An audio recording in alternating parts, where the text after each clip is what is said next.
Hey, it's Gus with another episode of Joined at the Hip. So we've got our footer done with the compacted railroad ballast, that 3 or 4 feet like the time of the ancients.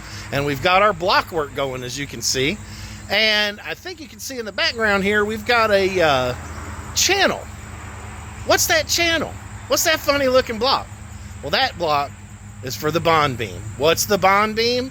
The bond beam will get filled with concrete. All of the cells of the block get filled with concrete, but we've got our number 5 rebar coming out of the footing. And then we'll have another 2 bars running continuously in that U-shaped block for what's called the bond beam. And so what that does is it adds an extra layer of strength to this wall for the hydrostatic pressure that may come if it floods. It also is good just for the general strength of the foundation, but we've got a little bit wider block, which makes a little bit wider bond beam for the potential flood conditions at this elevated house project.